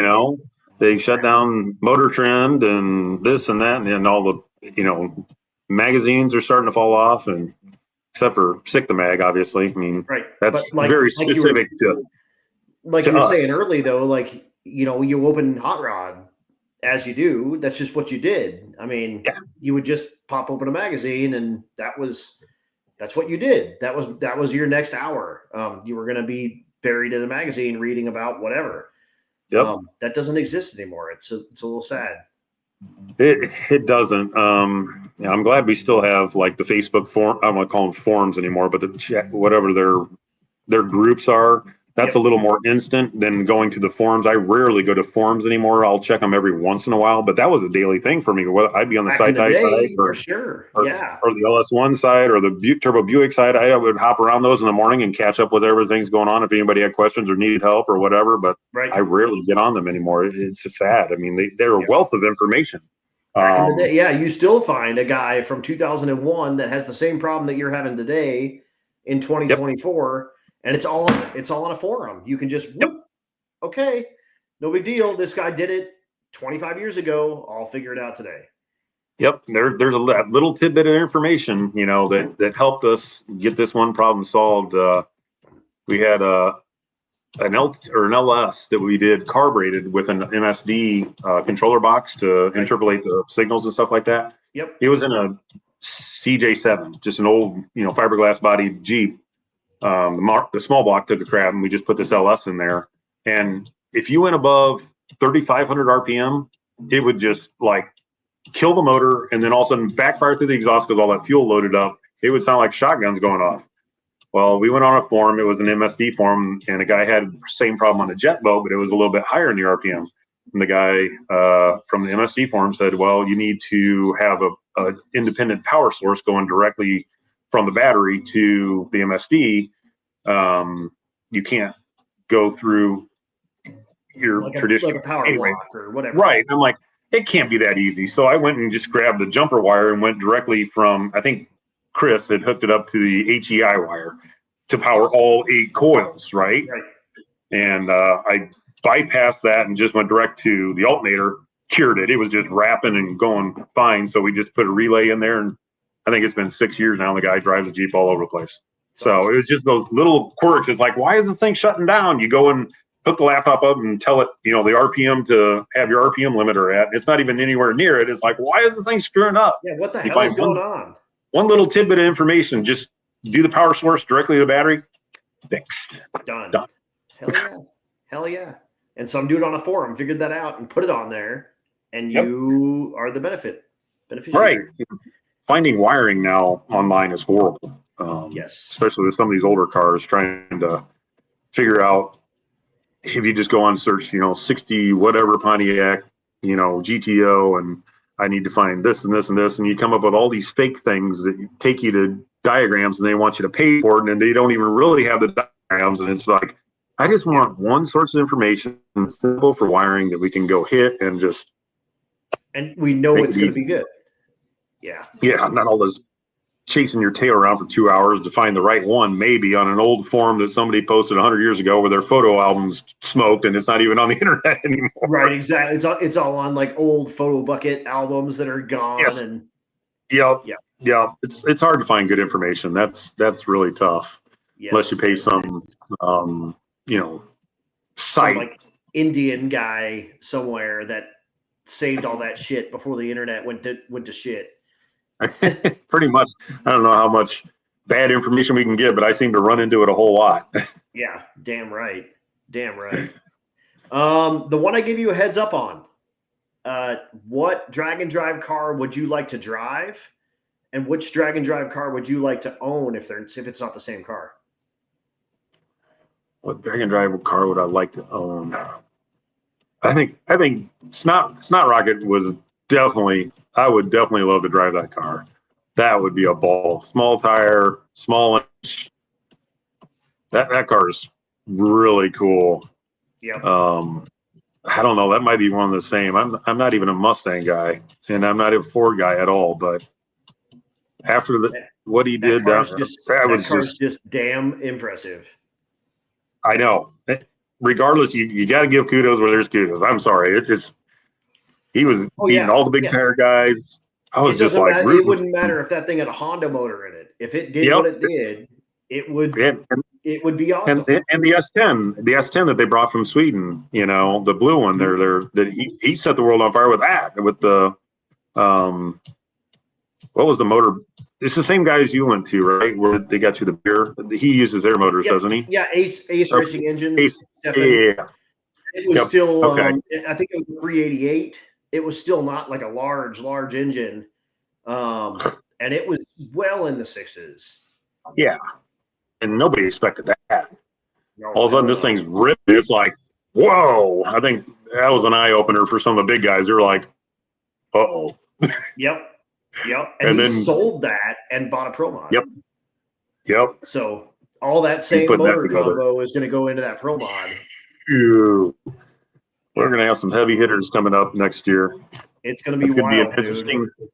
I love watching that stuff, especially the big guys. They're making some progress. So the fives are going to fall. It's just a matter of time. Oh yeah, and it's going to be really cool to watch it happen. It is, and we're going to hopefully have front row seats and just be able to just be like, dude, that was badass. Absolutely awesome. Badass. That would be awesome. I like it. That's my first snot rocket. So shout out to Brett Lasala. Yep. I gotta give him kudos on that one. That thing's nice hot rod. It's badass, dude. It's badass. I'm getting down to my last few questions. If you've got any more, throw them up in here in the comment section. Let's get those done. What's your favorite racetrack? For the longest time, it was probably been National Trail, but I have a feeling Norwalk's a real good track. I really enjoyed that. Dragway Midwest Drags. That's a cool little track.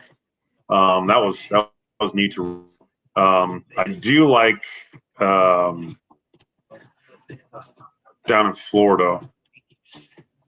I think Bradenton? I like all the tracks down there. Yeah, Bradenton was cool. South Georgia Motorsports Park was really cool because I like to watch the fast radial racing down there. And, yep. And just to be on that track was pretty cool.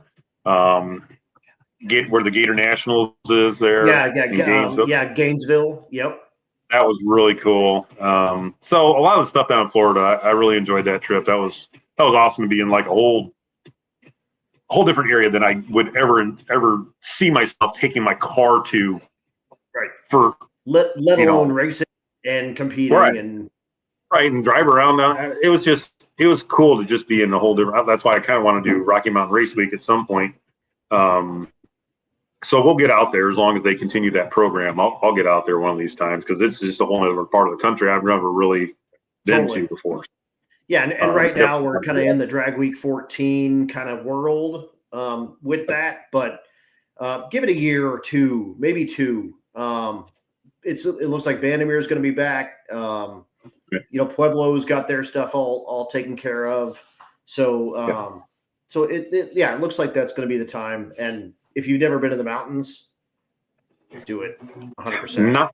Not out by you guys. Only the stuff out in Tennessee, Kentucky, things like that, those kind of mountains. But I've never been out west like that before. So the Rocky Mountains are a whole different thing. So when it gets back around, for sure, when it comes about, let me know. I'd love to have you out. It'd be super cool. Okay, I definitely want to go out there. It's just been one of those bucket list deals where I'm like, we'll get out there. Yeah, I hear you. The local stuff's just so much easier to drive to or something. So, dude, I get it. I mean, in 2016, I went to. I think it started in Norwalk.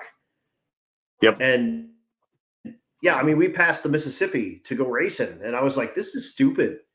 Why in the hell am I on the other side of the Mississippi to drive my 11-second car? What is going on?" Yeah.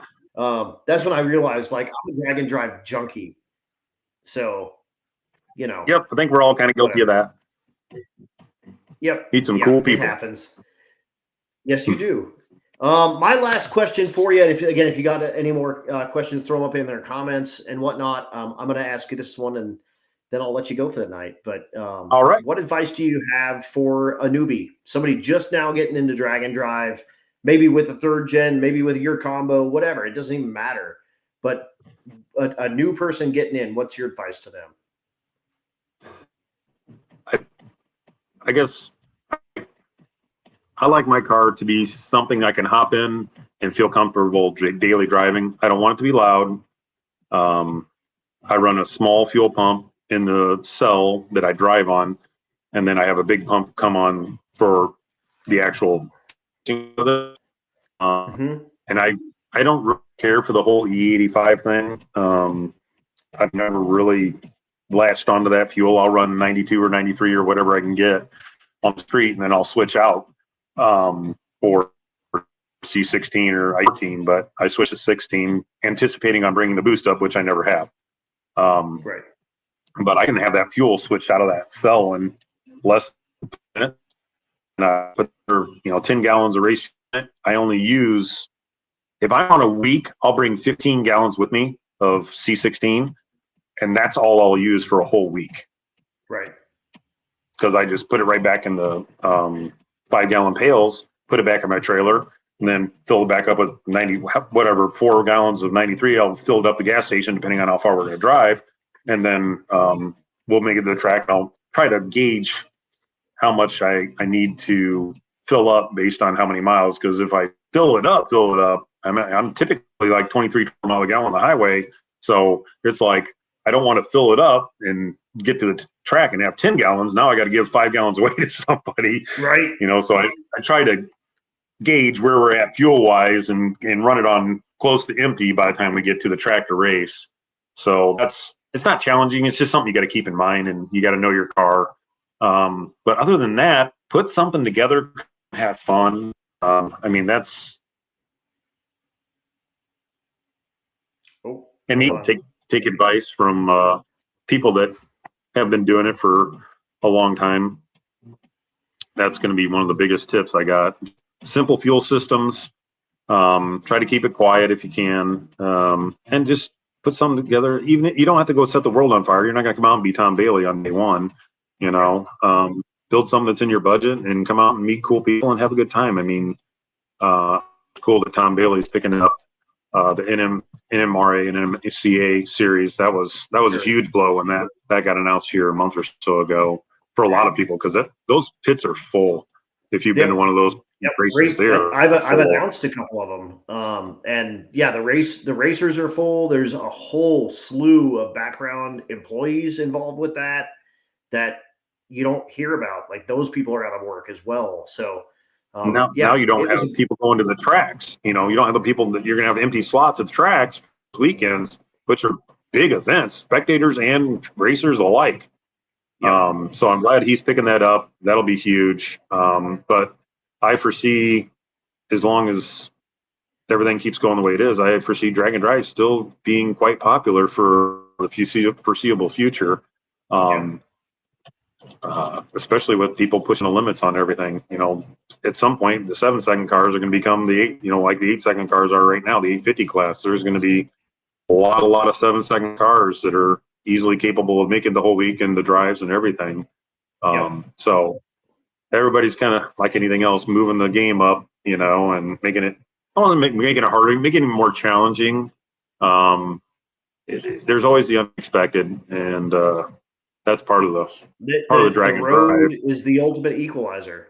A dude can hit a deer and you're done. That's not anything you typically would say at a normal drag race, like, oh, that guy hit a deer. But the guy can hit a deer and you're done. I tell people all the time, if you're in 5th place, consider you might be in 1st place in the morning, because 4 people in front of you might break. It can be that difficult. That's wild. It's you never know what's going to happen, and it's part of the adventure. Whether people in your class make it or don't make it, or go fast or don't go fast. And I think the one year, one of the very beginning years, a guy that had an old hot rod won the unlimited because that's the only place he fit. And then he won like Rocket brand 50 gallons of race fuel. He goes, "Who wants this?" He goes, "I never even put fuel in my car." So he had this 50 gallons of race fuel he just gave to somebody else. Awesome. But you never know. The top guys may fall out, and all of a sudden it's like you got a guy with an old hot rod that ended up winning unlimited. So you just never know. It could have been the Mustang. That would have been awesome, but it didn't happen. Son of a. It was so fun. We still had a good time. Yeah. Well, Scott, we're like 10 minutes shy of 2 hours right now. Sorry about that.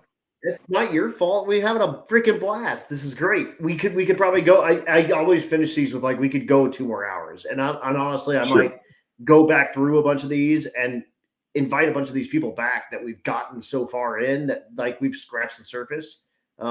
Yeah, absolutely awesome. So, dude, thank you for coming on. This was super cool. I appreciate it. Thank you very much for having me.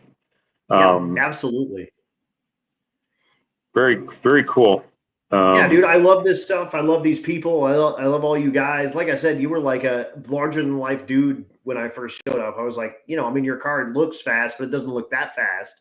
And all of a sudden, I'm like, holy shit, this guy's the real deal. And now I've got you on my podcast. Like, amazing how things happen. Oh, shoot. Well, I really enjoyed it.